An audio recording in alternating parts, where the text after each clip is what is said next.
What happens when a successful CEO, with everything he could possibly want, discovers that one of his employees is struggling just to survive? What happens when the mask of perfection falls and the true heart of a person is revealed in a simple act of kindness? Let's dive in to find out what happens when an undercover CEO helps his employee who's living in a car. Sam had it all. At just 42, he had built his business from the ground up. His company, Stark Innovations, was one of the most well-known in the tech world. People admired him for his intelligence, his drive, and his ability to make tough decisions. He had a nice house, a fancy car, and everything that seemed to come with success. But for Sam, there was one thing missing. He had lost touch with the very people who made his company what it was, the employees. Sam had always been focused on the numbers, the profits, the strategies. But over time, the faces of the people who worked for him became blurred. He'd heard stories here and there, but never really took the time to understand what his employees were going through. To Sam, they were just another part of the business machine, moving in and out of his life. However, everything was about to change. One evening, after another exhausting round of meetings, Sam decided to do something different.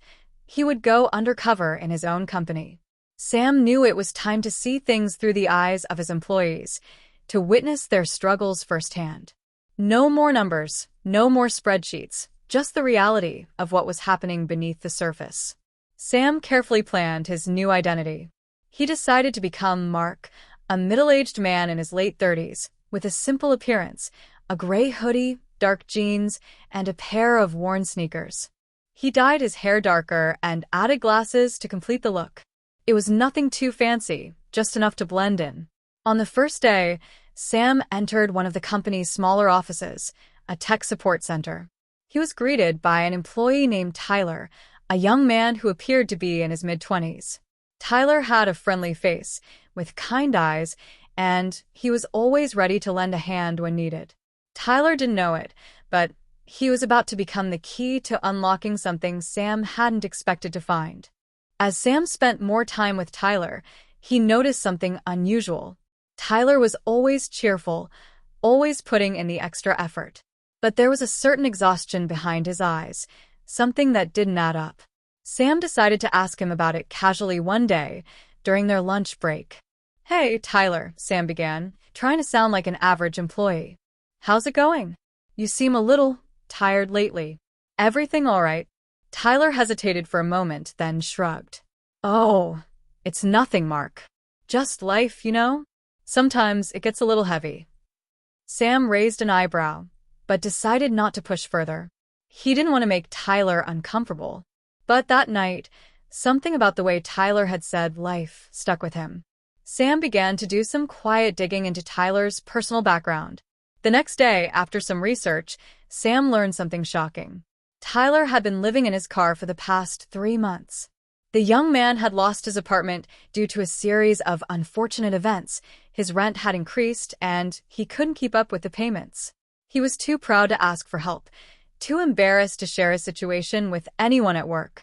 Tyler would come to work every day, his clothes unkempt, but he was always the first one in and the last one out. He'd hide the fact that he had no home, that his car had become his only refuge. The thought of it broke Sam's heart. Here is a young man, giving everything for a company that he barely knew. And yet, Sam had been too blind to see it. Sam knew he had to do something. The more he thought about Tyler's situation, the more it disturbed him. This was not just about business anymore. It was about the people, the ones who made the company run. Sam had to take action. The next day, Sam arranged to meet with Tyler in a quiet corner of the office, away from prying eyes. "Tyler," Sam began softly, "I know something's been going on, and I don't want you to feel alone in this." Tyler's eyes widened with surprise. He had no idea how Sam knew, but he immediately felt a mix of emotions: fear, relief, and confusion. I don't know what to say." Sam leaned forward, speaking with sincerity. "You don't have to say anything. I'm here to help. You don't need to live like this. Let me help you get back on your feet." Tyler's eyes filled with tears, but he quickly wiped them away. I never wanted anyone to know. I didn't want pity. I didn't want to be seen as weak." Sam placed a reassuring hand on his shoulder. No one is weak for asking for help, Tyler. You've been through a lot, but this doesn't have to be your reality. I'm here for you. Over the next few weeks, Sam worked behind the scenes to help Tyler. He arranged for a new apartment for him, one closer to work, and covered the initial rent. He also ensured Tyler's car was repaired and arranged for a more stable income until he got back on his feet. But there was more to Tyler's story that Sam had yet to uncover.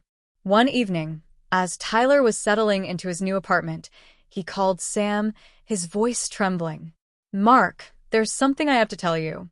You've done so much for me, and I need to be honest about something." Tyler explained that his struggles weren't just about finances. He had lost his father years ago and had to step up as the provider for his younger brother, who had been struggling with health issues. Tyler had been juggling multiple jobs, trying to keep everything together, but the pressure became too much. He felt like he was failing everyone around him.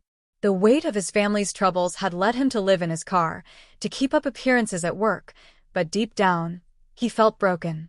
He feared that if anyone found out, they would see him as a failure. Sam listened quietly, his heart heavy with empathy. He knew that Tyler's strength had been masked by his pride, but now, he understood the true depth of his struggle. A few months later, as Tyler began to recover and stabilize, Sam made a decision that would change his life forever. One morning, after Tyler had settled into his new routine, Sam called him into his office. Tyler walked in, uncertain of what to expect. "Tyler," Sam said with a smile, "I've been thinking a lot about your story. You've shown incredible resilience. And now, I want to give you something you've earned, something you deserve." Tyler stared at him, confused. "I don't understand." Sam stood up from his desk and handed him an envelope. "This is for you. You're no longer just an employee here. You're part of the family." Tyler opened the envelope, his hands shaking. Inside was an official contract. It was an offer for a senior position in the company, one that would allow him to continue his work, but with more responsibility and a higher salary. Sam had also arranged for him to attend leadership training and development programs. Tyler looked up, tears streaming down his face. "I don't know what to say. This is more than I ever expected." Sam smiled, his voice calm and sincere. "You've shown what it means to fight through the toughest times. Now, it's time for you to thrive. You've earned this." Tyler's life had completely turned around. He no longer had to worry about where he would sleep at night. He had a stable job, a steady income, and most importantly, he had the support of a CEO who saw him for who he really was, a hard-working, determined individual. As for Sam, his experience with Tyler changed the way he viewed his company and the people who worked for him. No longer was it just about profits and numbers. It was about the people, their stories, and the struggles they faced every day. He realized that leadership wasn't just about making tough decisions, it was about making a difference in someone's life when they needed it most. And so, Sam learned that sometimes it's not the company you build that defines your success, it's the people you lift up along the way. That's the story, friends. I hope you enjoyed it. It was a pleasure sharing it with you all. Don't forget to comment below and let me know where you're watching from. It's always fun to see the global reach of these stories. And if you haven't already, please hit that subscribe button for more amazing stories, tips, and tricks. Thank you for watching, and I'll see you in the next one. Bye. If you'd like to show some extra love, tap the 3 dots near the share button and send a super thanks.